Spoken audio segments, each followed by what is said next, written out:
semuanya, selamat sore. Selamat datang di live Instagram Bidan Membantu hari ini. Sambil menunggu Ibu Namira untuk bergabung, sebelumnya izinkan aku memperkenalkan diri. Nama aku Rosa Zahra dan aku senang banget bisa nemenin teman-teman semua dalam kelas edukasi spesial bareng narasumber yang hari ini. Kita sambil menunggu Ibu Namira ya.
Halo, selamat sore. Selamat sore, Kak. Halo, perkenalkan, sebelumnya saya Namira. Dengan Mbak siapa? Saya tadi ke-skip kayaknya. Rosa Azahra. Saya panggilnya apa nih, Kak? Rosa boleh, Ocha boleh. Oh, Kak Ocha ya. Oke. Suara saya terdengar jelas, Kak Ocha? Terdengar. Oke. Nah, izinkan saya membuka dulu ya, Bu. Oke, silakan. Selamat sore semuanya. Selamat datang di live Instagram Bidan Membantu hari ini. Siapa yang udah siap ngobrol seru dan penuh makna? Oke, sebelumnya izinkan aku memperkenalkan diri lagi. Aku Rosa Zahra dan aku senang banget bisa nemenin teman-teman semua dalam kelas edukasi spesial bareng narasumber kece. Hari ini kita bakal bahas topik yang wow banget dan dalam banget nih, yaitu tentang kasih sayang orang tua, investasi emas bagi anak. Karena sesimpel seperti pelukan, perhatian, ataupun kata sayang ternyata bisa berdampak panjang ke masa depan anak, bahkan sampai mereka dewasa nanti. Dan kita beruntung banget karena udah hadir bersama kita Ibu Namira, Magister Psikologi. Halo Ibu Namira, Halo. apa Hai, kabar Mbak Ibu? Ocha. Alhamdulillah baik. Mbak Ocha gimana? Alhamdulillah baik juga Ibu. Lagi sibuk di mana sekarang Bu?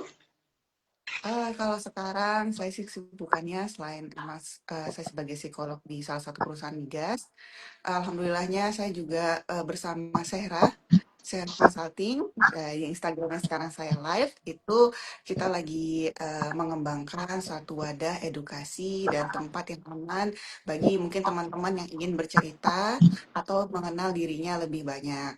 Nah, sedikit cerita boleh ya tentang Sehra ini ya Mbak Ocha ya? Boleh Bu, Boleh? silakan. Boleh. Jadi, Sehra Consulting ini saya bangun bersama salah satu teman saya, yaitu Mbak Elvi Sahara MKM.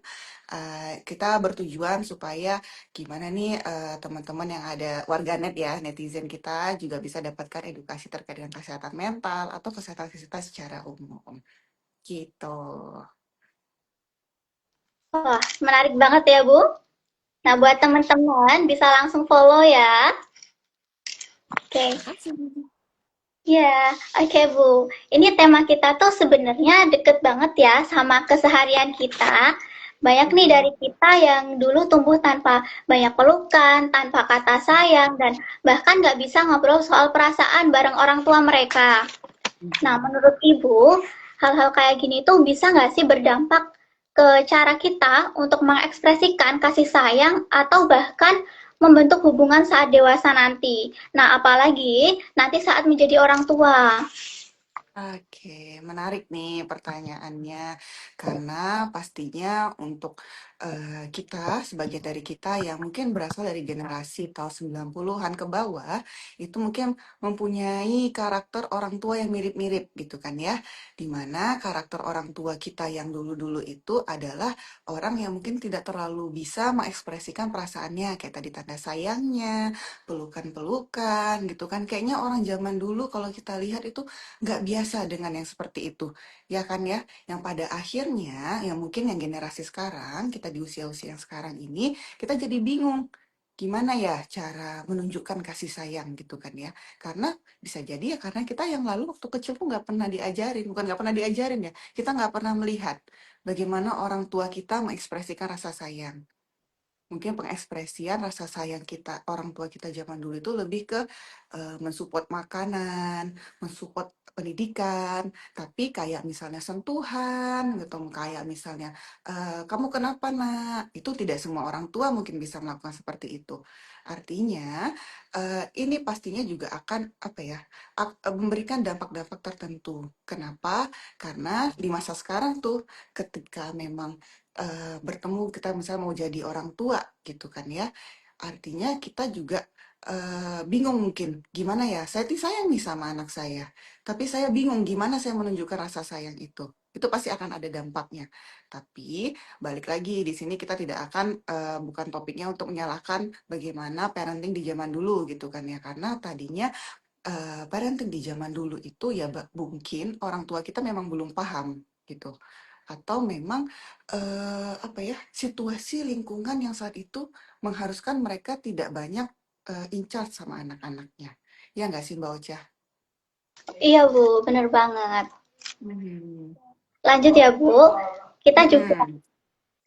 sering banget dengar pola asuh itu nanti menentukan masa depan anak. Tapi sebenarnya bagian mana sih dari pola asuh itu yang paling Mhm. ngaruh ke kondisi mental anak saat dewasa nanti? Oke, bagaimana pertanyaan adalah bagaimana pola asuh itu bisa mempengaruhi ke masa depan gitu ya Mbak Ocha ya? Iya, jadi sebenarnya diri kita ini yang terbentuk kita saat ini itu tuh sebenarnya bukan hanya faktor dari pola asuh aja. Saya mau disclaimer dulu ya, pola asuh itu bukan satu-satunya yang membentuk diri kita. Artinya, pola asuh ini memiliki peran. Dia memang ketika kita masa kecil, masa lalu, itu menjadi salah satu peran bagaimana kita terbentuk saat ini. Artinya ketika mungkin waktu masa kecil kita mendapatkan pengabaian, atau kita waktu kecil tidak terlalu diperhatikan, kita mungkin merasa apa ya, kehadiran dari orang tua kita itu pada akhirnya membuat kita di masa sekarang itu mungkin apa ya, cenderung menjadi misalnya pribadi yang lebih cemas atau seperti apa gitu. Karena kita mungkin di masa kecil tidak mendapatkan keamanan secara psikologis gitu. Artinya memang pasti akan ada dampak antara pola asuh di masa kecil dengan kita yang sekarang ini gitu. Wah, makin gak sabar ya ngebahas lebih dalam. Oke, Mhm. silakan Ibu Namira. Waktunya kami persilakan untuk mulai menyampaikan materi hari ini. Oke. Hari ini kita itu akan bahas terkait dengan pola asuh yang Mbak Ocha ya. Bagaimana investasi terkait dengan bagaimana peran kita sebagai orang tua sebagai wujud nantinya anak kita di masa depan. Nah, yang ini saya sampaikan bahwa waktu kita kita mengasuh itu tuh merupakan sesuatu pekerjaan yang sangat mulia gitu kan ya, ketika kita menari hamil, melahirkan gitu kan ya, kita pasti punya tujuan yang mulia. Kita pengen anak-anak kita tumbuh dengan baik, bermanfaat gitu. Artinya memang di sini kita harus sama-sama belajar bagaimana ya menjadi orang tua yang baik dan bisa membantu anak-anak kita tumbuh sesuai dengan yang jalurnya, misalnya seperti itu. Artinya yang perlu kita persiapkan adalah dengan kita mencari tahu apa aja ya kira-kira cara-cara yang tepat atau cara-cara yang baik dalam mengasuh anak. Nah, kalau di bahasan psikologi sendiri, pola asuh itu ada macam-macam, Mbak Ocha. Ada pola asuh itu terkait apa ya, tipenya itu ada yang memang dia cenderung otoriter gitu kan ya. Otoriter itu pola asuh yang seperti apa sih? Otoriter itu pola asuh yang orang tuanya itu cenderung mendikte anaknya. Kamu harus gini, kamu harus gitu, kamu harus bisa mencapai ini, kamu tidak boleh gini, kamu tidak boleh gitu. Jadi tipe orang tua yang pola asuhnya yang bikin kita anak itu mungkin dia akan patuh gitu kan ya. Dia akan mengikuti aturan dari rumahnya karena dia tahu ketika dia tidak ikutin aturan dia akan kena marah sama orang tuanya. Segitu ketatnya lah pola asuh yang otoriter. Yang kedua ada tipe pola asuh namanya permisif. Permisif itu gimana sih? Permisif itu pola asuh yang tipenya itu yang dia membiarkan gitu. Anak-anaknya mau gimana sih gitu, terserah dia aja. Anak-anak mau mau nggak makan terserah, anak-anak mau nangis terserah gitu. Dia nggak terlalu memperdulikan anaknya. Anaknya dikasih kebebasan full 100% tanpa ada kendali dari orang tuanya gitu kan ya. Lalu ada yang ketiga yaitu pola asuh namanya otoritatif. Otoritatif ini sebenarnya adalah keseimbangan antara dua ini.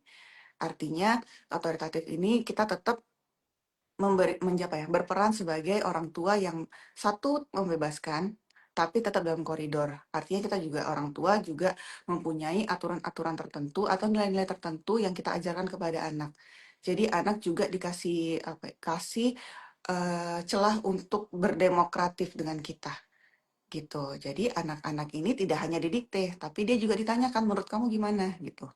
Mama mau begini nih sama kamu, menurut kamu gimana gitu. Jadi dia menyeimbangkan antara anak yang bukan diatur ya, anak dengan aturan-aturan atau nilai-nilai dalam keluarga yang diteruskan melalui pola asuh yang baik gitu.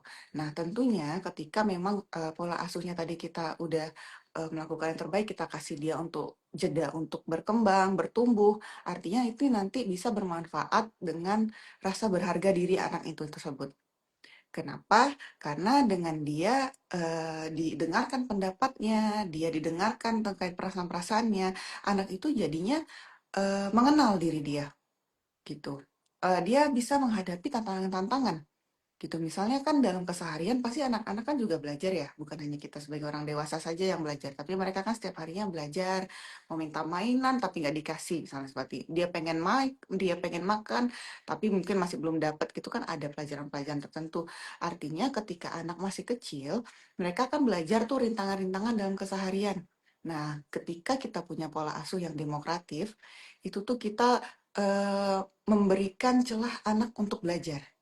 Ini ada nih situasi yang nggak enak, kamu minta mainan, kamu nggak bisa dapat langsung, gitu kan ya.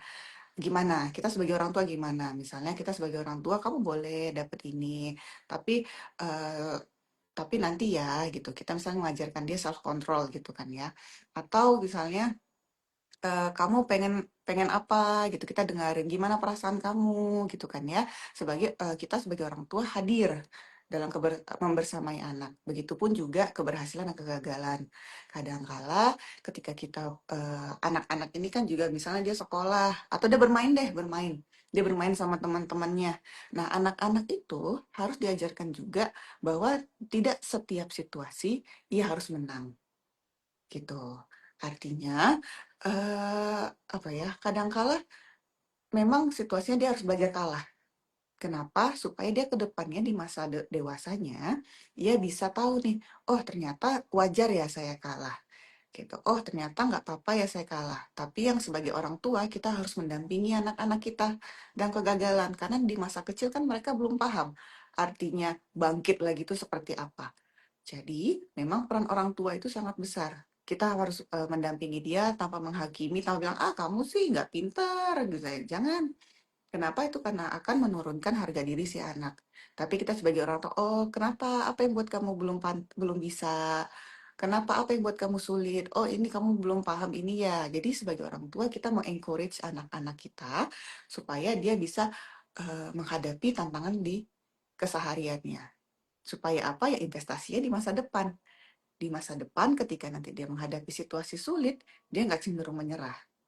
Dia nggak cenderung misalnya melepaskan tanggung jawab atau dia lari dari masalah seperti itu. Karena ketika dia sudah diajarkan dari kecil ke dewasanya nanti dia akan lebih mampu untuk menghadapi situasi-situasi yang menantang seperti itu. Begitu sedikit sedikit aja celotehan dari saya, kepanjangan ya Mbak Ocha ya. Oh, enggak, Bu. Justru menarik banget materinya. Nambah wawasan juga buat teman-teman. Oke, luar biasa banget ya, Bu, penjelasannya. Hmm. Kita boleh nih, Bu, masuk ke sesi tanya jawab atau Boleh? ngobrol-ngobrol sama teman-teman yang lagi nonton nih. Ya Oke. boleh silakan. Nah, buat yang punya pertanyaan, langsung aja tulis di kolom komentar ya. Dan sambil nunggu, aku punya beberapa pertanyaan menarik nih, Bu, yang Apa itu? udah aku siapin sebelumnya. Jadi nanti Ibu Namira boleh dong jawab. Oke. Oke, aku bacain satu-satu dulu ya, Bu. Oke, siap. Silakan Pertanyaan baca. pertama. Apa benar sih, Bu, luka batin di masa kecil yang ternyata kita anggap sepele bisa jadi akar dari suatu overthinking, kecemasan, ataupun sulit percaya diri saat dewasa? Boleh dong, Bu, dijawab. Oke, luka batin ya. Nah, masalah luka batin ini, saya ingin menanyakan kembali luka batin yang seperti apa. Karena eh, overthinking, cemas, itu tuh memang permasalahan yang banyak dijumpai ya sekarang ini. Memang tidak bisa kita kesampingkan juga bahwa ketika memang saya misalnya menemukan pasien atau klien yang memang memiliki masalah kecemasan, yang saya tanyakan salah satunya adalah bagaimana pola asuh di rumah, gitu. Bagaimana masa lalunya dia, bagaimana dia di rumah. Kenapa? Karena seringkali pengalaman kan anak-anak itu masa kecilnya kebanyakan sama orang dewasa, saya orang tua di sekitar dia kan ya, orang tuanya kah atau kakek neneknya. Nah dari situ kan kadangkala ketika kita masih kecil mungkin ada sesuatu yang membuat terluka karena mungkin ketidakpahaman para orang tua kita dahulunya gitu kan ya. Artinya di sini juga bagaimana masa lalu itu membuat seorang anak memiliki luka-luka tertentu. Misalnya merasa diabaikan, gitu kan ya. Misalnya dulu pengalamannya orang tuanya nggak pernah hadir, terlalu sibuk, gitu kan ya. Atau mungkin yang paling sering itu sebenarnya yang ditemui adalah orang tua yang emosinya tidak bisa diprediksi, gitu. Ketika dia punya orang tua kadang marah, kadang dengan situasi yang sama dia nggak marah gitu kan ya. Itu sebenarnya membuat kebingungan pada anak-anak kita. Itu pada akhirnya membuat anak loh jadi sebenarnya yang saya lakuin ini benar apa salah ya gitu. Sebenarnya ini benar atau salah itu adalah salah satu pemikiran yang memicu untuk timbulnya kecemasan di masa yang akan datang. Kenapa? Karena orang-orang yang cemas itu adalah biasanya orang-orang yang memang eh apa ya, penuh antisipasi juga. Ketika nanti saya kayak gini, kira-kira saya akan dimarahi nggak ya? Nanti kalau saya salah, nanti saya akan diginiin nggak ya? Nah gitu. Itu mungkin bisa berasal dari pengalamannya di masa lalu. Gitu. Terlepas dari misalnya luka batinnya apakah dia pernah dapat kekerasan atau dapat pengabaian gitu. Tapi biasanya orang-orang yang cemas itu memiliki sikap mempertanyakan dirinya. Seperti itu. Kalau Mbak Oh, Ocha sendiri gimana? Ada mau kasih tanggapan dulu nggak? sepertinya belum, Bu. Oke. Ini tadi benar-benar membuka sudut pandang baru ya, Bu, ternyata. Mhm. Sambil nunggu teman-teman ngetik pertanyaan, aku lanjutin ke topik yang cukup sering dibahas juga nih, Bu. Mhm. Apa tuh? Banyak orang tua merasa udah ngasih segalanya buat anak, tapi ternyata anaknya itu tumbuh jadi mudah cemas ataupun overthinking juga. Nah, gimana cara kita tahu bahwa ternyata kasih sayang yang kita beri itu tuh ternyata sehat, bukan cuma bikin anak patuh aja. Oke, nah balik lagi saya yang tadi saya sampaikan Mbak Ocha, namanya orang tua, wajar sekali kalau kita itu pengen yang terbaik sama anak-anak kita, ya nggak Mbak Ocha? Ya kan ya? Pasti kita pengen kasih yang terbaik, pendidikan yang terbaik, kalau bisa semua yang terbaik di dunia ini untuk anak kita. Tapi kadangkala memang apa ya, kebaikan kasih sayang orang tua ini tadi tuh kadangkala tidak di tempat yang sesuai. Artinya misalnya gini nih, saya pengen anak saya ini bisa semuanya misalnya seperti itu. So, saya kasih dia les ini, kasih saya ini, kasih ini, semua dia kasih sama orang tuanya. Tapi dalam satu sisi mungkin orang tuanya tidak menanyakan tentang anaknya. Dia nggak ada momen nanya, "Anakku, kamu senang nggak dengan aktivitas ini?" Misalnya seperti itu. Tapi kan anaknya karena orang tuanya kasih terus, dia nggak berani mungkin untuk membantah anaknya. Karena kalau misalnya dibantah, nanti orang tuanya jawab, "Kamu ini kan yang terbaik untuk kamu. Saya mau kasih yang terbaik untuk kamu, anakku." Misalnya seperti itu kan ya. Tapi karena rasa sayangnya ini membuat, apa ya, membuat anak ini jadinya tidak bisa, mengeksplor dirinya sendiri. Dia selalu ikut atau patuh terhadap terhadap orang tuanya. Yang pada akhirnya ketika di masa depan, tadi itu maksudnya kecemas gitu ya. Nah, ketika di masa depan, ketika dia sudah dewasa, ketika dia sudah menghadapi dunia yang sebenarnya gitu kan ya, dia mungkin akan bingung. Kenapa bingung? Karena dia biasa sudah di-serve sama orang tuanya. Semua yang dipengeni sama dia sudah dipenuhi. Tanpa dia minta pun orang tuanya sudah penuhi. Pada akhirnya ketika dia di masa dewasa, dia jadi bingung. Ketika dia harus sendiri, saya bisa nggak ya sendiri gitu? Apa yang mesti saya lakukan? Dia jadi bingung. Dia nggak paham karena dia tidak terbiasa untuk memikirkan terkait dengan dirinya. Dia tidak pernah diberi kesempatan untuk explore dengan diri dia. Yang dia tahu adalah apa yang orang tuanya sampaikan itu harus dia lakukan. Gitu. Gimana, Wah, Mbak? menarik Bu, cukup menarik. Buka pandangan lagi. Nah, ini ada yang tanya, menarik banget. Aku bacain ya Bu. Pola asuh seperti apa yang paling baik diterapkan ke anak usia 1 sampai 5 tahun pada masa sekarang ini? Boleh Ibu untuk dijawab? Oke, jadi pola asuh seperti apa gitu kan ya yang lebih baik diterapkan ke anak 1 sampai 5 tahun. Yang pertama, kita harus mengetahui juga anak usia 1 sampai 5 tahun itu perkembangannya apa ya gitu, kebutuhannya apa ya gitu. Kita harus mencari tahu itu terlebih dahulu. Misalnya, itu sebenarnya 1 sampai 5 tahun itu di breakdown lagi, 0 sampai 2 tahun itu kebutuhannya apa, 2 sampai 5 tahun itu apa. Artinya, kita harus tahu juga di masa misalnya 0 sampai 2 tahun yang dia butuhkan adalah rasa aman dengan orang tuanya, atau orang sekitarnya, gitu kan ya, rasa kasih sayang dari orang tuanya. Dia 0 sampai 2 tahun itu kan masih istilahnya itu dia masih baru banget nih ke dunia. Dia kan pasti akan mencari figur untuk lekatnya. Artinya di pola asuh yang seperti apa ya kita dari awal dari dia lahir sampai usia 2 tahun ya kita memang harus membuat anak kita itu nyaman dengan orang tua. Nyaman seperti apa sih? Dengan rasa pemberian rasa aman, kasih sayang gitu kan ya. Lalu di umur 2 sampai 5 tahun atau 3 sampai 5 tahun, apalagi gitu, kita harus memahami juga, oh ini usia 3 sampai 5 tahun ini dia saat ini butuhnya apa ya gitu kan ya. Apakah saat ini, oh dia ternyata ada kebutuhan untuk bersosial, misalnya seperti itu. Ya kita sebagai orang tua juga harus memenuhi kebutuhan itu. Supaya apa? Karena ada masa-masa tertentu anak ini kita harus kembangkan juga kemampuan sosialnya misalnya kayak gitu kan ya. Dan terus misalnya kebutuhan apa lagi nih yang dibutuhkan sama anak kita? Misalnya terkait dengan tetap rasa aman tetap ya sepanjang hidup anak akan butuh rasa aman dan nyaman.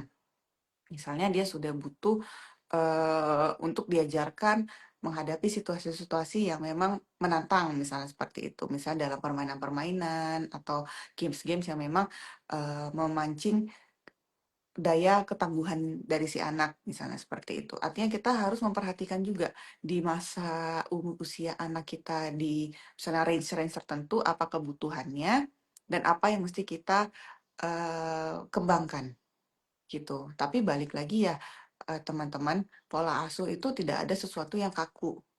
Nggak ada pola asuh yang tepat itu seperti A, B, C, D, itu nggak ada. Saya mau spoiler dulu ya, disclaimer dulu bahwa nggak ada satu teori untuk segala situasi.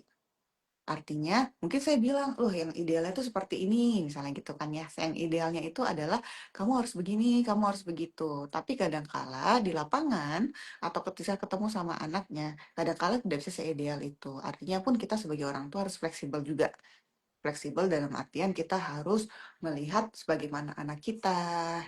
Kadang-kala ya kita kan bisa, anak orang lain tuh udah begini nih, kita sering banding-bandingin kan ya, Mbak Ocha sering dengar kan ya kayak gitu ya. Ih, Iya, anak dia sering gini, banget. Mm-mm. Anak kita belum nih, kok jadi cemas nih, jadinya panik atau apa. Balik lagi, kita tidak bisa menyamakan satu manusia dengan manusia yang lainnya. Anak pertama sama anak kedua aja bisa beda-beda, ya nggak Mbak Ocha? Gitu Iya, kan benar. ya. Bener kan? Artinya kita tidak bisa memaksakan ini nih harus sama semua anak. Ini nih anaknya pintar, anak saya harus pintar juga seperti ini. Nah, kadangkala mindset-mindset orang tua yang seperti itulah yang membuat pada akhirnya korbannya adalah anaknya. Gitulah ambisi dari orang tua yang saya pengen anak saya ini kayak dia nih pinter nih, harusnya dia udah bisa ngitung misalnya, itu padahal anaknya baru usia 2 tahun misalnya seperti itu kan. Karena dia tidak karena kita harus melihat anak saya 2 tahun itu sebenarnya kebutuhannya apa sih, kemampuan yang harusnya dia punya itu apa sih gitu. Kita cukup di situ aja. Selagi kita masih on track dengan apa yang indikator-indikator pertumbuhannya, harusnya kita tenang-tenang aja. Tapi tenang-tenang aja bukan berarti kita tidak menstimulus anak kita gitu kan ya. Tetap kita stimulus. Teman pada akhirnya apakah anak kita langsung bisa ataupun dia butuh proses, ya kita harus menghargai anak kita juga. Iya enggak? Iya, Bu, benar banget. Hmm. Oke, ini ada pertanyaan lagi. Izin aku bacain ya, Bu. Apakah Mm-mm. bulian dari mertua pada saat postpartum 10 hari bisa membuat ibu terkena depresi postpartum? Karena setiap merasa capek yang dirasa dada sesak, gemetar, gelisah, marah, dan tidak mau pegang baby. Apa perlu ke psikolog atau psikiater? Dan apa nantinya akan berpengaruh ke perkembangan anak? Boleh Ibu untuk dijawab? Oke, pertama terima kasih ya udah mau sharing. Nah, pastinya juga itu situasinya yang tidak nyaman sekali untuk dilalui. Pikirkan ternyata dapat komentar-komentar dari mertua kita gitu kan ya. Yang pastinya rasa tidak nyaman ini yang juga membuat pasti ada rasa bersalah kah, mungkin ada rasa sedih, kecewa, harusnya disupport gitu kan ya. Nah, ketika Mbak Rindang atau Ibu Rindang di sini sudah merasa ada dada sesak, gemetar, gelisah, marah gitu, ada tidak mau pegang baby, saya menyarankan sebaiknya juga udah bertemu dengan profesional. Kenapa? Karena seringkali kita tidak bisa mengabaikan juga namanya adanya postpartum syndrome gitu kan ya.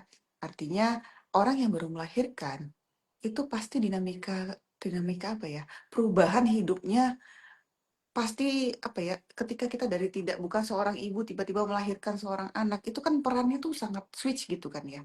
Dari tiba-tiba kita untuk diri kita sendiri, tiba-tiba setelah melahirkan kita harus mengurus anak yang kita rasa kita bertanggung jawab penuh nih atas kebaikan anak-anak kita atau masa depan anak-anak kita.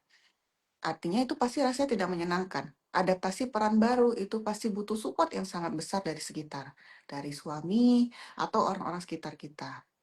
Jadi yang bisa dilakukan nantinya, menurut saya ketika sudah ada simptom yang seperti yang atau gejala yang sudah disampaikan tadi, sebaiknya bertemu dengan profesional supaya apa? Supaya bisa mendapatkan tempat bercerita yang mungkin aman, tempat mungkin bisa mencari cara untuk memecahkan perasaan-perasaan yang gak nyamannya dan juga semoga nantinya juga bisa beradaptasi dengan peran baru sebagai ibu.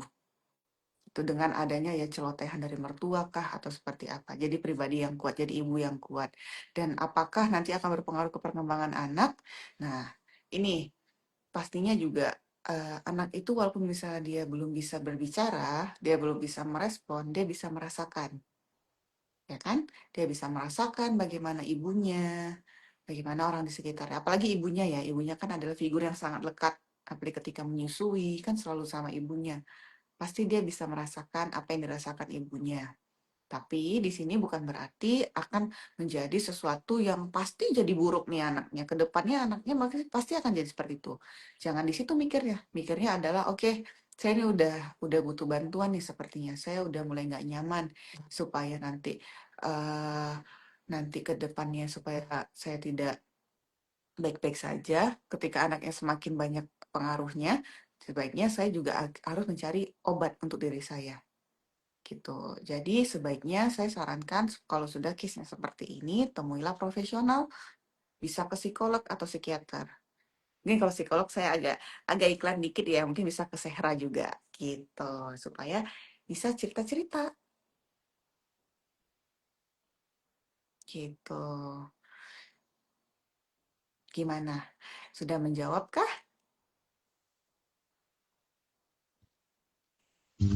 Ternyata sudah menjawab ya, Bu. Wow banget nih. Nah, teman-teman jangan lupa untuk follow apa ya Ibu tadi namanya Sera Konseling. Consulting. Oke. Ya, betul. Nanti sama ingin belajar lebih banyak lagi ya, Bu. Oke. Mm-mm. Dari beberapa pertanyaan tadi mungkin ada teman-temannya yang merasa wah ini relate banget nih, ya kan? Boleh dong tulis di kolom komentar yang biar kita tahu ternyata oh kita itu sama-sama lagi belajar. Dan jangan ragu buat tanya ya, nggak ada pertanyaan yang salah. Kita semua di sini sedang belajar bersama. Betul. Betul Dan banget, setuju untuk Mbak Ocha. tadi, makasih atas pertanyaannya. Kita tunggu pertanyaan dari teman-teman yang lain. Dan sambil menyambung, dari tadi aku juga mau tanya nih, Bu. Ini misal Apa nih, itu? misal Mm-mm. kita itu tumbuh dari orang tua yang nggak stabil secara emosi. Nah, itu bisa ngaruh ke hubungan kita di masa dewasa nggak sih? Boleh dong Bu dijawab? Oke, jadi ketika memang, ini saya baca dari beberapa penelitian ya, Mbak Ocha. Jadi ketika anak diasuh dengan orang tua yang emosinya tidak stabil, itu biasanya akan mengembangkan rasa cemas pada anaknya. Selain rasa cemas, biasanya anak-anak itu tumbuh rasa yang terlalu over bergantung dengan orang lain. Atau dia juga biasanya itu mengembangkan emosi yang kurang stabil. Nah, ketika yang hal-hal seperti ini muncul, tentunya ini bisa menjadi salah satu kendala ketika berelasi dengan orang lain, gitu. Ketika nanti misalnya dia nih sama temannya atau sama pasangannya, ketika dia memang ketika mungkin pasangannya atau temannya ini berbuat baik atau ketika dia berbuat baik tapi dia jadi bingung misalnya gitu. Ini beneran baik apa enggak ya? Dia jadi cemas misalnya itu kan. Atau ketika berbuat baik dia ngerasa dia terlalu bergantung nih sama temannya itu. Ketika temannya tiba-tiba ninggalin dia atau bukan ninggalin sesuatu langsung pergi misalnya nggak ngajak dia main, dia jadinya marah gitu kan ya. Dia jadinya memberontak, dia jadinya kok dia ninggalin aku sih gitu kan atau dia jadinya sedih jadi nangis gitu. Nah itu kan sesuatu yang tidak baik sebenarnya karena dalam relasi kan ada saatnya memang kita bisa bergantung sama orang lain, ada saatnya kita memang ya harus kita sendiri gitu. Nah memang ketika kita diasuh dengan orang tua yang emosinya tidak stabil dan pada akhirnya mengembangkan karakter-karakter khas tertentu kayak misalnya tadi yang kayak kecemasan, terlalu bergantung sama orang lain, ya itu bisa jadi apa ya, tantangan ketika kita nanti berelasi ke depannya. Tapi itu bukan cuma faktor utama ya, Mbak Ocha. Saya mau disclaimer juga karena banyak sekali faktor-faktor yang membentuk diri kita saat ini. Gitu. Bisa jadi ya memang karena salah satunya pola asuh. Tapi bisa jadi juga ya bukan karena itu. Mungkin dia sudah pernah punya pengalaman yang tidak baik sebelumnya, atau dia mungkin punya apa ya, lingkungan dia yang seperti apa yang pada akhirnya mungkin mempengaruhi bagaimana cara dia berelasi dengan orang lain. Seperti itu. Oh, menarik banget sih Bu. Membuka pandangan lagi nih. Ini ada yang tanya lagi, aku bacain ya Bu. Apakah Oke. trauma kekerasan fisik dan mental kita di masa kecil itu pasti turun ke anak kita? Boleh dong Bu untuk dijawab? Nah, terkait ini nih pertanyaan menarik ya. Apakah trauma kekerasan itu bisa, saya pengalaman kita di masa lalu, apakah bisa turun ke anak-anak kita? Nah, ini sebenarnya agak tricky. Kenapa? Karena kadangkala ketika kita masa kecil, kan kita tuh belajar dari orang tua kita gitu kan ya. Tanpa disadari kadangkala pola-pola dari orang tua kita itu terbawa ke anak-anak kita. Nah, ini yang pada akhirnya sering nggak sih, Mbak Ocha pernah ngeliat nggak tuh postingan orang-orang yang ini loh yang lintas generasi menurunkan traumanya gitu kan ya. Jadi Oh iya, dari nenek buyutnya turunin ke neneknya, neneknya ke orang tuanya turunin ke anaknya, gitu kan ya. Artinya tuh memang kadangkala trauma itu memang bisa turun temurun. Tapi memang dari kita itu memang harus ada usaha untuk menghentikan trauma itu. Jadi dia tidak sebenarnya dia bukan hukum pasti. Dia bukan hukum pasti bahwa ketika punya trauma di masa kecil maka pasti dia nanti ke anaknya akan seperti itu. Tidak gitu kan ya. Tapi memang pasti akan lebih sulit karena kita ketika masa kecil kan tadi ngelihat orang tua kita seperti apa. Tanpa kita sadari kita menerapkan ke anak-anak kita yang pada akhirnya butuh momen kesadaran bagi kita, oh apa yang saya lakukan ini benar atau tidak gitu kan ya. Kadang-kala tuh ego kita tuh bisa bilang, kayaknya dulu saya nggak apa-apa tuh diginiin sama orang tua saya, misalnya seperti itu kan ya. Tapi balik lagi, apakah kita mau meneruskan sesuatu kebiasaan atau sikap-sikap yang menurut kita itu ada dampaknya yang kurang baik ke diri kita, gitu. Artinya kita harus berani untuk memutuskan trauma itu, gitu. Artinya kita harus, oke, ini nggak baik nih, bahaya nih kalau kita ke depannya. Kalau saya tetap meneruskan cara-cara apa cara-cara orang tua saya ke anak saya. Karena saya ngerasa saya sekarang jadi rendah diri atau saya mudah cemas atau saya jadinya jadi orang yang penakut gitu. Artinya dari diri kita lah sebagai orang tua, sebagai orang yang sudah dewasa, yang sudah bisa berpikir lebih luas, kita bisa belajar lebih baik gitu kan ya. Kita harus putusin rantai trauma itu karena kita juga nggak bisa menghakimi bahwa mungkin saja orang tua kita juga mendapatkan trauma dari orang tuanya gitu. Mungkin saat itu dia tidak berdaya untuk bisa belajar lebih banyak terkait dengan parenting gitu. Nah kita di masa sekarang ini yang alhamdulillahnya kan juga banyak ya Mbak Ocha tempat-tempat untuk belajar, tempat-tempat untuk mencari tahu informasi gitu. Akhirnya kita juga bisa memilih apakah kita mau belajar atau tidak. Gitu. oke Bu. Gimana nih udah menjawab pertanyaannya atau belum? Kalau misal belum, komen lagi ya teman-teman. Ini ada Iya. pertanyaan lagi Bu. Aku bacain ya. Bagaimana cara memberitahu orang tua kalau misal cucunya jatuh atau kejedot tembok, selalu menyalahkan temboknya padahal temboknya nggak salah. Boleh nih Bu dikasih tanggapannya gimana nih Ini Bu? ini ini relate ini. Ini relate. Kayaknya semua apa ya yang sering saya temuin adalah orang tua kita di zaman dulu ya. Pastinya gitu. Ketika jatuh, aduh, ini pasti nih lantainya nih yang salah gitu kan ya. Ih, ini kursinya nih yang salah gitu kan ya.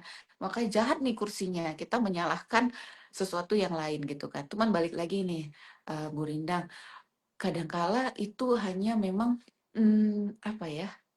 Cara orang tua kita di zaman dulu. Kadangkala ya, mungkin bisa dikasih tahu. Saya bisa beritahu sama orang tua, Bu, Pak, nggak apa-apa, bukan temboknya nih yang salah. Nanti diajarin aja, mungkin dia kurang hati-hati atau apa, kasih penjelasan gitu kan ya. Tapi kalaulah memang ternyata orang tua, enggak lah, kasihanlah dia, bilang aja nih, kan lebih mudah ya, salah nih temboknya, misalnya kita lebih mudah kayak gitu, kata orang tua kita, ya udah, nggak apa-apa. Kadangkala ya memang, apa ya, karakter orang tua kita dengan budaya-budayanya yang memang seperti itu. Tapi kita sebagai orang tuanya, yang mungkin waktunya lebih banyak kepada anak kita bisa kasih penjelasan. Misalnya ketika memang, tadi jatuh ya, kejedot tembok ya, tadi kamu gimana gitu kan ya, oh tadi kurang hati-hati ya, lain kali misalnya kamu mau bermain, coba nanti diperhatikan jangan lari-lari terlalu kencang ya, kan nggak enak kan, kita bisa memberikan penjelasan-penjelasan. Tapi ketika orang tua kita merasa bahwa ketika dia salah itu yang salah sesuatu, sebenarnya kan kurang baik karena anak belajar untuk menempatkan kesalahan pada sesuatu yang lain tanpa mungkin mengkoreksi diri dia gitu kan ya. Tapi balik lagi kita tidak bisa mengendalikan itu. Oke, alhamdulillah kalau memang orang tuanya welcome dengan ilmu-ilmu yang baru gitu kan. Tapi ada kalanya orang tua kita kan, ah gini nggak boleh, gitu nggak boleh gitu kan. Sering kan dengar gitu ya Mbak Ocha ya. Artinya ya kadang-kadang kita memang harus menerima orang tua kita yang seperti itu gitu kan ya. Tapi yang bisa kita lakukan gimana nih kita tetap apa ya, menambahkan value-value atau nilai-nilai yang mau kita ajarkan kepada anak kita ketika dia misal terjatuh atau mungkin dia ceroboh gitu. Itu dari kita tetap orang tuanya. Gitu, Ibu Rindang. Oke, bagaimana Bu Rindang sudah menjawab pertanyaannya atau belum? Tapi mau cari relate gak? Dulu waktu kecil sering digituin gak sama orang tuanya? Ketika misalnya jatuh gitu. Gitu Iya, juga gak? relate banget.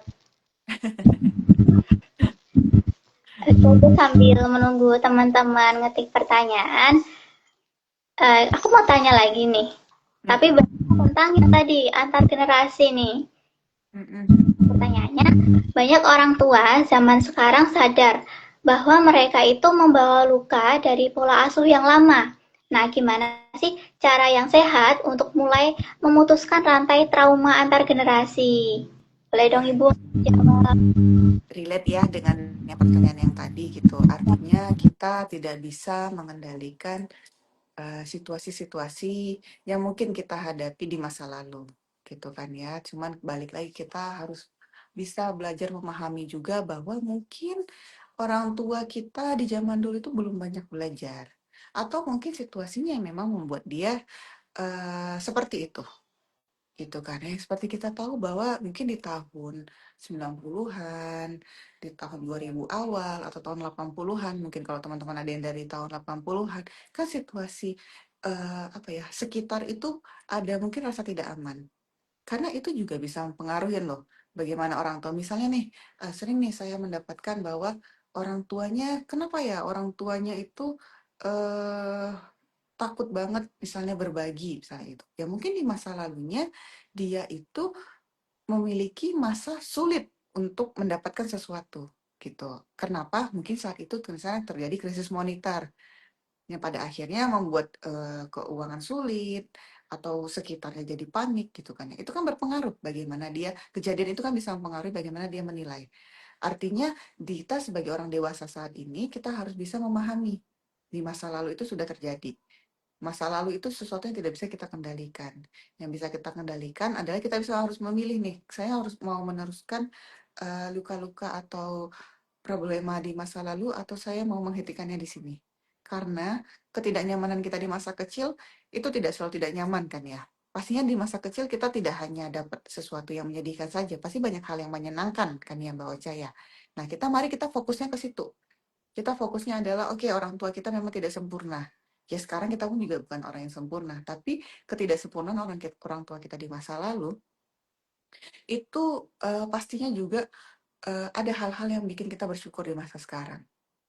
Misalnya dari orang tua kita yang zaman dulu kita bisa belajar, oh ternyata memang misalnya yang hal sederhana yang mungkin saya pribadi bisa belajar dari orang tua saya, oh ternyata kita memang harus merawat barang-barang, menyayangi barang-barang yang sudah kita punya supaya lebih pemakainya lebih lama, misalnya seperti itu. Atau mungkin waktu masa kecil saya diajarin untuk apa diajarin naik sepeda, misalnya seperti itu. Di balik mungkin kekurangan-kekurangan orang tua saya, tapi banyak hal yang pastinya diberikan sama orang tua kita yang pada akhirnya banyak kok ternyata memori-memori indah, gitu kan ya Mbak Ocha ya. Jadi kita fokusnya ke situ. Jadi kita tidak menyalahkan situasi yang sudah tidak bisa kita ubah. Gitu. Oke, gimana nih teman-teman udah membuka pandangan baru belum? Sambil ketik pertanyaan. Aku mau lanjut ke pertanyaan berikutnya ya, Bu. Oke. Oke. Ini aku mau tanya, anak yang besar tanpa ekspresi kasih sayang, baik itu seperti pelukan, kata sayang, ataupun validasi emosi, apa yang biasanya terjadi ketika ia menghadapi tekanan di usia dewasa? Boleh dong Bu dijawab. Ini relate juga sama pertanyaan pertama ya tentang anak yang tidak terbiasa mengekspresikan emosi. Nah, ketika dewasa, biasanya anak-anak yang seperti yang tidak punya pengalaman seperti itu, dia pasti akan bingung. Dia pasti akan bingung untuk menghadapi situasinya. Eh, ini gimana ya? Saya harusnya sedih atau senang ya? Gitu. Saya harusnya seperti apa? Gitu. Anak-anak yang seperti itu atau ini wajar atau enggak ya? Gitu. Saya nggak tahu karena kenapa dia bisa bingung karena dia tidak diajarkan waktu kecilnya. Dia tidak diberikan pemahamannya sehingga ketika dewasa dia jadi tidak sadar terhadap dirinya ataupun dia tidak bisa sadar atau kenal dengan emosi orang lain. Gitu. Artinya di sini pasti dia akan bingung. Tapi balik lagi, kita tidak ingin menyalahkan masa lalu. Kita tidak ingin menyalahkan pola asuh dulu tuh gitu sih, makanya saya jadi bingung gitu kan ya. Artinya di sini sebagai orang dewasa tentunya kita bisa memilih gitu kan ya, apa yang harus kita lakukan ke depannya. Apakah mau tetap menyalahkan masa lalu atau kita mau bangkit nih. Oke, saya bingung, saya nggak tahu apa yang harus saya lakukan. Oke, saya bisa belajar misalnya seperti itu. Atau misalnya, ini saya bingung nih mau gimana. Coba deh saya baca-baca misalnya seperti itu. Artinya kita bisa memilih bagaimana kita untuk bereaksi. Dan bahayanya orang-orang ini apakah akan mencari validasi di luar? Bisa jadi ketika anak tidak bisa mendapatkan jawaban di rumahnya, biasanya anak-anak itu akan mencari keluar. Gitu. Akan baik ketika dia mencari jawaban, dia ke orang yang tepat atau orang yang baik. Maka baiklah dia. Tapi akan menjadi permasalahan baru ketika dia mendapatkan jawaban dari orang yang mungkin tidak baik, tidak sesuai sama norma-norma yang sesuai gitu kan ya. Gitu. Artinya di sini ada peran lingkungan juga. Lingkungan itu juga memberikan pengaruh yang besar juga terhadap tumbuh kembang anak. Bagaimana orang di sekitar kita apakah sesuai dengan value dari yang kita inginkan gitu. Bagaimana anak ini tumbuhnya dengan siapa ya gitu. Anak ini banyak ngobrolnya dengan siapa ya, karena tempat dia ngobrol, tempat dia mencari validasi itu pasti akan mempengaruhi cara pandangnya dia ke depannya. Gitu Mbak Ocha. Membuka pandangan baru lagi nih, Bu. Buat teman gimana nih? Apakah relate?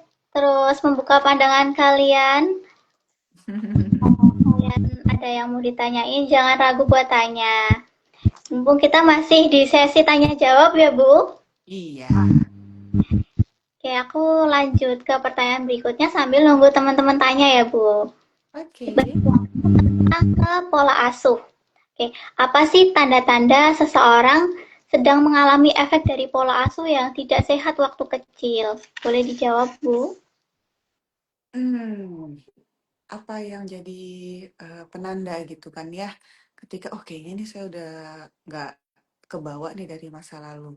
Tentunya kita bisa memberikan waktu untuk diri kita merefleksikan diri kita. Apa yang sudah saya lakukan untuk diri saya, apa yang sudah saya lakukan untuk anak-anak saya, gitu kan. Ya kan kita bisa refleksi nih, oh kenapa ya saya cenderung lebih mudah marah nih sama anak-anak saya kalau dia misalnya belajarnya nggak mau seperti yang saya inginkan, misalnya gitu kan. Terus diingat-ingat lagi, kok kayaknya ini mirip dulu sama kayak orang tua saya dulu ya. Ketika nggak suka, dia bisa marah, dia bisa mukul, misalnya kayak gitu. Atau dia bisa menghakimi, bilang saya pemalas atau apa. Kok mirip ya sama yang saya lakukan pada anak saya? Nah, itu udah tanda-tanda. Oh, apa jangan-jangan ini kebawa gitu. Ini kebawa dari mungkin pola asuh di masa lalu ke anak saya yang sekarang ini. Artinya kita memang harus menyediakan waktu untuk merefleksikan apa yang kita lakukan kepada anak-anak kita. Walaupun tidak ada yang sempurna ya Mbak Ocha. Namanya orang tua itu tidak ada yang sempurna gitu. Ada kalanya memang kita sempat untuk merefleksikan diri sehingga kita ada momen kesadaran bahwa oh iya ini saya nggak baik nih, harusnya saya lebih mengendalikan diri saya gitu kan ya. Artinya di sini saya ingin mengajak teman-teman di sini untuk eh apa ya, kenali diri dulu. Kenali diri, kenali kelebihan, kekurangan. Supaya apa? Supaya kita ketika menghadapi anak-anak kita ataupun siapapun di sekitar kita, kita tuh jadi sudah tahu. Kita punya nilai-nilai nih, oh saya orangnya seperti ini, eh, bagaimana saya berelasi, bagaimana saya dengan anak saya harusnya seperti ini. Gitu. Jadi memang hmm, tanda-tandanya bagaimana kita tahu itu terbawa adalah ketika ya memang kita harus ada momen untuk kesadaran, momen waktu untuk merefleksikannya. Gitu. Wah, keren banget penjelasannya. Mungkin teman-teman ada yang mau ditanyain. Ayo, masih kita tunggu loh teman-teman. Hmm. Sambil menunggu, kita lanjut pertanyaan berikutnya ya, Bu. Oke. Banyak dari kita mungkin sedang belajar jadi orang tua, ataupun mungkin belajar jadi calon orang tua, tapi dalam prosesnya ternyata masih membawa luka di masa kecil. Nah, apakah kita bisa tetap memberikan kasih sayang yang sehat meski sedang belum selesai dengan luka lukanya sendiri di masa lalu, Bu? Boleh Bisa, dijawab. bisa dong. Kena, tapi ada syaratnya. Ketika kita punya masa lalu yang mungkin ada sesuatu yang tidak menyenangkan, ada syaratnya supaya itu tidak terbawa kepada anak kita, yaitu adanya kemauan dan kesiapan. Artinya kemauan kita untuk memaafkan masa lalu dan kesiapan untuk menghadapi masa depan. Apa kesiapan itu adalah dengan kita memperhatikan apa-apa saja nih yang mesti saya siapkan, atau kesiapan menerima bahwa saya berarti harus belajar lebih banyak gitu kan ya. Karena balik lagi eh, apa ya, masa lalu itu tidak pasti memprediksi masa depan. Jadi masa lalu adalah masa lalu, masa depan itu adalah sesuatu yang mungkin belum bisa kita pastikan. Itu bisa tergantung bagaimana kita di masa sekarang ini. Gitu. Kita harus tahu, oke, saya memang punya masa lalu, tapi apa yang bisa saya lakukan ya supaya masa depannya saya tidak terbawa dengan luka-luka yang mungkin saya rasakan di masa kecil gitu kan ya. Jadi kita memang harus ada kesiapan dan kemauan untuk meninggalkan perasaan-perasaan yang mungkin tidak nyaman, walaupun itu tidak mudah ya. Dan ini merupakan proses yang panjang, Mbak Ocha. Namanya kita apa ya, luka batin itu atau masalah psikologis itu seringkali tidak semudah ketika kita lagi demam minum obat langsung sembuh gitu. Kadangkala ini memang butuh waktu untuk berproses gitu. Dia mungkin tidak bisa 1 minggu selesai. Dia mungkin tidak bisa 1 tahun, ya mungkin dia butuh 5 tahun, mungkin dia butuh 10 tahun, dan itu berbeda setiap orangnya. Artinya kita juga harus menghargai proses kita untuk sembuh dari luka-luka masa kecil kita. Bagaimana caranya? Yaitu bisa dengan mulai menyadari apa saja luka-luka di masa lalu, bagaimana supaya tidak terbawa, bagaimana mengenal diri sendiri, bagaimana apa yang mau kita jadikan pegangan dalam hidup ini, gitu kan ya. Yang tentunya, alhamdulillah kalau bisa dilakukan sendirian, tapi ketika memang kita tidak merasa, nggak tahu nih, saya mesti ngapain terhadap hidup saya bingung nih, saya mau gimana, karena terlalu banyak luka di masa kecil. Ya coba ngobrol sama orang-orang yang memang memahami gitu. Apakah memang punya orang yang kepercayaan dan mungkin bisa diandalkan, silahkan. Silahkan diobrolin. Tapi kalau memang ngerasa kayaknya nggak ada nih di sekitar saya, mungkin bisa ke profesional. Bisa misalnya mau ke psikolog boleh, ke psikiater boleh. Supaya apa? Supaya dibantu. Adanya profesional ini membantu kita untuk berpikir kita apa ya, kadang-kala tuh ketika kita berpikir sendiri itu kan terlalu banyak ya di kepala kita. Kita kadang-kala butuh orang yang memang untuk men-breakdown satu-satu. Iya nih, kamu ada perasaan ini, kamu ada ini, ada ini, ada ini. Gimana nih kita susun puzzle-nya supaya kamu akan membentuk sesuatu diri kamu yang utuh, misalnya seperti itu. Kan kadang-kala kita nggak bisa ngeliat sendiri ya, Mbak Ocha. Kadang-kala ada saat-saat tertentu kita butuh orang lain. Jadi ketika memang teman-teman di sini ada ngerasa butuh bantuan untuk memetakan segala sesuatunya, jangan ragu untuk ngobrol-ngobrol ke psikolog atau psikiater ya, teman-teman ya. Belum nggak harus Mbak Ocha, di teman-teman ini kadang-kala, "Ah, saya nggak sakit kok, ngapain saya mesti ke psikolog?" Nggak harus sakit, nggak harus sakit, kita harus ke psikolog. Kadang-kala ketika kita memang butuh teman untuk discuss, untuk melihat kadang-kala kan kalau kita mikir sendiri tuh kita nggak bisa objektif ya. Kadang-kala kan kita butuh orang lain untuk sharing, untuk mencari sudut pandang yang berbeda, sehingga melihat situasinya menjadi lebih objektif. Jadi ya jangan ragu juga untuk nemuin profesional untuk melakukan itu. Gitu. Menarik nih Bu tadi pembahasannya. Oke, sambil nunggu teman-teman bertanya, mungkin satu pertanyaan lagi ya Bu, boleh? Boleh, boleh, silakan. Tadi kan Ibu bahas tentang beberapa pola asuh ya. Aku mau Mhm. tanya Ibu tentang pola asuh otoriter. Nah, apa ada kaitannya antara pola asuh otoriter dengan masalah perilaku anak, seperti agresi ataupun kecemasan? Boleh dong Bu? Hmm. Oke, yang otoriter tadi kan biasanya tipe pola asuhnya adalah yang mendikte gitu kan ya. Kamu harus A, kamu harus B. Kalau kamu ngelakuin C, maka papa mama akan marah gitu kan ya. Atau papa mama tidak suka ketika kamu ngelakuin sesuatu yang tidak papa mama lakukan gitu kan. Kamu butuh apa? Papa kasih atau mama kasih gitu kan ya. Nah, pola asuh yang seperti itu kan tidak apa ya, mengembangkan perasaan-perasaan bahwa apa ya? tidak secure gitu, merasa tidak aman. Karena dia nggak tahu, saya harus gimana ya? Kok saya kayak gini nanti saya salah, saya jadi cemas gitu. Artinya ketika anak ini tadi terlalu banyak dengan situasi yang otoriter, itu bisa memberikan efek ke depannya bahwa dia mungkin jadi orang yang pencemas. Apakah jadi agresi? Ya bisa jadi juga.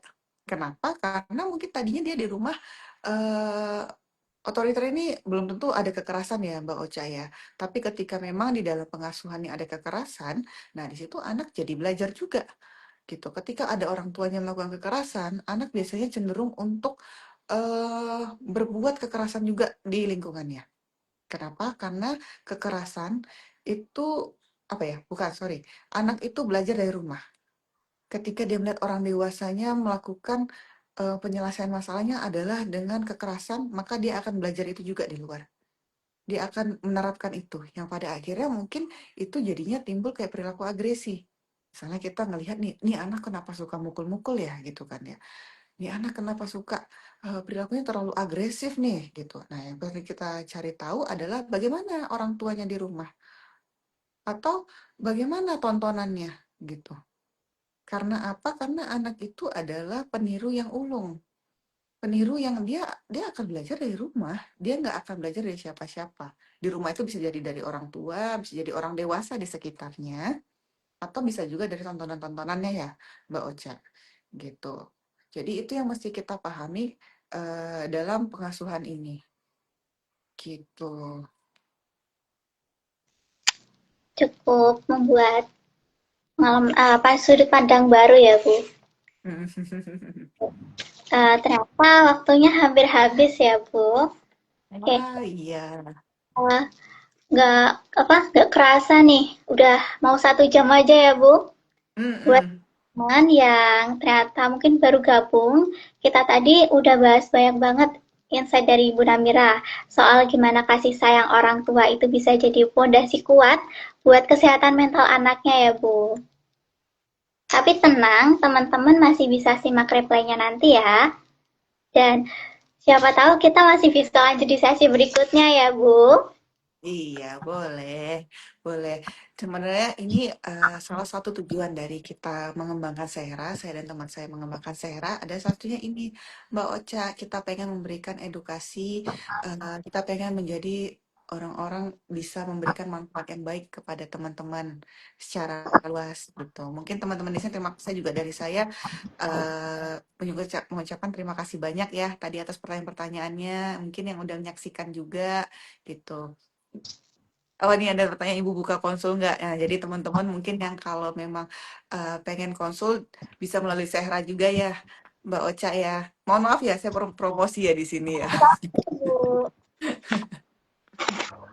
Gitu. Terima kasih sekali lagi ya teman-teman ya. Sama-sama. Sebelum ditutup, boleh dong Bu kasih semacam refleksi singkat satu hal penting apa yang perlu kita pegang sebagai orang tua ataupun sebagai calon orang tua dalam membangun kasih sayang yang sehat dan kuat dengan anaknya. Boleh nggak Bu jawab? Berat nih sebenarnya, karena saya mesti kayak closing statement gitu ya Mbak Ocha ya. Jadi kalau dari saya sih lebih ke kita adalah manusia biasa yang punya emosi, kita punya pikiran, kita masing-masing kita pasti mempunyai pengalaman-pengalaman masa lalu yang mungkin pengalaman itu tidak bisa kita apa-apakan lagi. Artinya, tapi di sini ada poin bahwa kita pun di hari ini itu pasti berkat dari adanya masa lalu yang sudah kita lalui. Artinya kita juga bisa memilih apakah kita ingin menyalahkan masa lalu ataupun kita ingin maju nih ke depannya. Apa yang mau kita perbaiki ke depannya supaya mencapai goals yang kita inginkan. Jadi saya juga pengen menyampaikan bahwa tidak ada pola asuh yang ideal gitu karena setiap kita memiliki pola asuh yang unik, masing-masing kita memiliki pola asuh yang unik, jadi bukannya hak kita untuk menghakimi bahwa kamu salah, kamu benar, itu tidak ada, tapi lebih ke bagaimana kita sama-sama belajar, kita sama-sama memberikan ruang kepada diri kita sendiri untuk eh, tetap memberikan yang terbaik pada anak-anak kita. Gitu. Terima kasih Bu atas penjelasannya tadi ya yang super luar biasa banget dan pastinya Iya, membuka pandangan baru. iya. Terima kasih juga kepada Bintu ya yang sudah mengajak kita Sehra untuk berkolaborasi di sesi sore ini ya. Iya, Bu. Benar-benar terima kasih banyak atas ilmunya dan waktunya di hari ini. Semoga sehat selalu dan terus menjadi inspirasi buat banyak orang ya, Bu. Amin ya Allah. Dan buat teman-teman semua, jangan lupa follow akun Bidan Membantu dan juga Ibu Namira tadi Sera Consulting ya, Bu. Iya, betul. Nah, Nah, lagi di IG sekarang. oke, karena masih banyak banget hal tentang mental health maupun parenting yang bisa kita pelajari secara bersama. Oke, sampai jumpa di live edukasi berikutnya ya, Bu. Tetap Iya. laptop, tetap sayang, dan jangan lupa kasih pelukan hangat buat orang-orang tersayangmu hari ini. Terima kasih, Bu, hari ini. Terima kasih, Mbak Ocha. Kita akhiri ya, Bu. Oke, Mbak Ocha. Makasih ya, Mbak Ocha dari Bintu. Selamat sore, Bu. Assalamualaikum. Salam warahmatullahi wabarakatuh. Izin saya live ya. Ya,